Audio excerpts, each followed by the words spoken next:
राष्ट्रीय हिंदी समिति का ये बहुत बड़ा योगदान है कि हम अमेरिका में इतनी अलग अलग देशों के और इतनी अलग अलग कल्चर के लोग रहते हैं, पर कभी आप गौर फरमाइए कि क्यों हम हिंदुस्तानी, हम भारत के नागरिक सबसे अच्छा कर रहे हैं। आजकल ये बात बहुत ही चर्चा का विषय है और इसमें एक सबसे बड़ा योगदान ये है कि हम अपनी संस्कृति से जुड़े हुए हैं। उसके लिए बहुत ही प्रयास करना पड़ता है।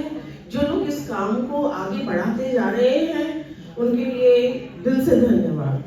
तो हमारे इतिहास में बहुत सारे ऐसे प्रसंग हैं जिन्हें हम बार बार अलग अलग तरीके से कवियों ने और कवित्रियों ने कहा है। ऐसा ही प्रसंग मैं आपके सामने लेकर आई हूँ और ये प्रसंग जो है समय रहित है, हर समय हर काल में रहते हैं।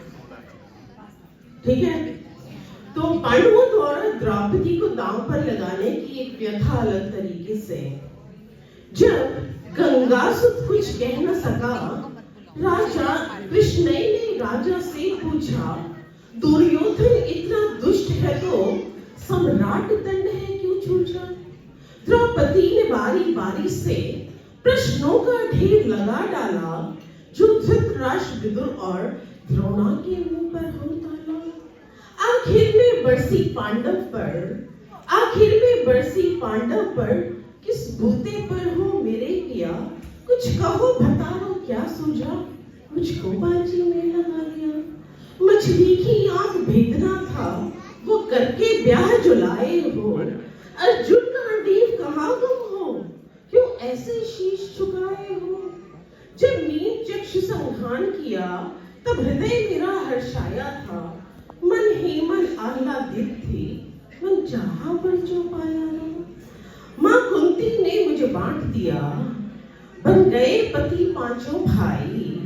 माँ कुंती ने मुझे बांट दिया, बन गए पति पांचों भाई। दुर्दशा देख ऐसी मेरी, तुम सबको लाज नहीं आई। मैं समझी थी बड़भागन हूँ, रणवीरों की मैं सबला हूँ। पर अब ऐसा लगता मुझको, डरपोकों की मैं अबला हूँ। है गदा कहाँ, गांडीव कहाँ, क्या जंग लगा तलवारों को। 100 धिक्कार मिले तुमको, 100 तेरे हथियारों को।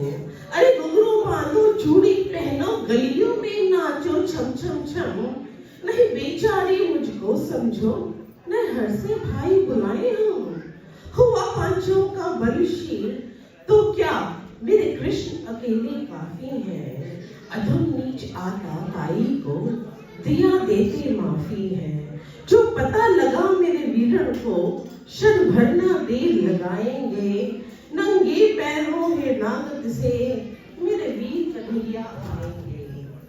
नहीं भगनी में लाचारों की, मधुसूदन मेरा भाई है। लगता है दुर्योधन, दुशासन तेरी मौत शीश पर आई है। होती है भ्रुकुटी वक्र जहां, कोहराम वहां मच जाता है। केशव हथियार उठा ले तो फिर काल भी न बच पाता है।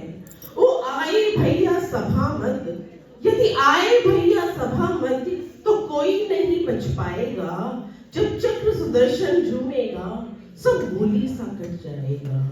न बने निपुती माँ तेरी, कौरव सब गण कुछ और करो। अतिशय अक्षम अपराध किया, न मृत्यु का गौर धरो। इतना सुन गर्जा दुर्योधन, तो शासन अब देर करो ना। निर्वस्त करो पांचाली को, चंगा पर मेरी बिठाओ ना। अग्रज की आज्ञा पाकर के दुशासन बट रहा खींच। द्रौपदी अधीर रही मन में, साड़ी हाथों से रही खींच।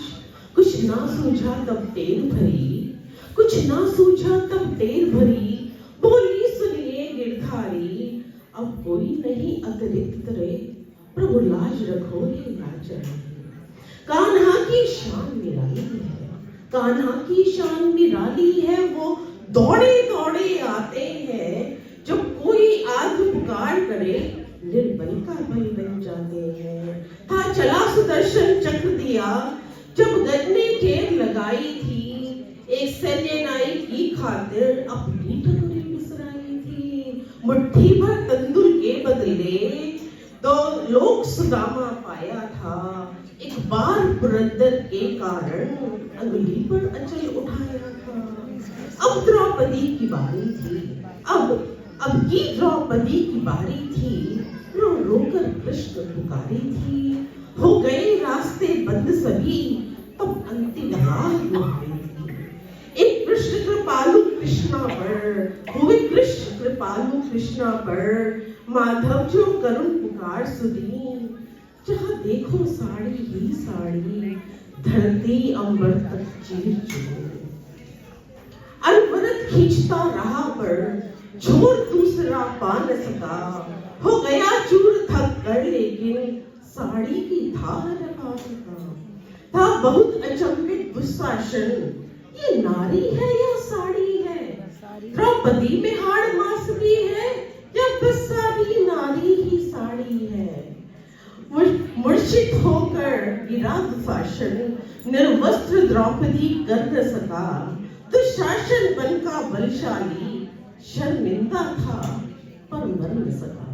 शर्मिंदा था पर मर न सका।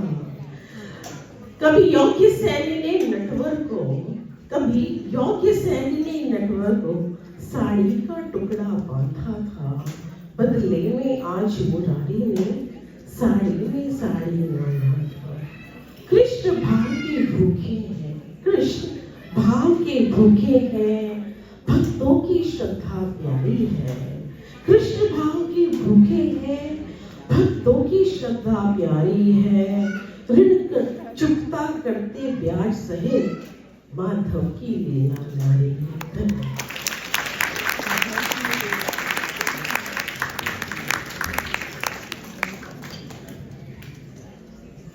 दिनकर जी की ये रश्मि रथी की जो रचना है वो बहुत सुंदर है और अमर कृति है उनकी है, और उसको वंदना जी ने बहुत ही सुंदर तरीके से सुनाया।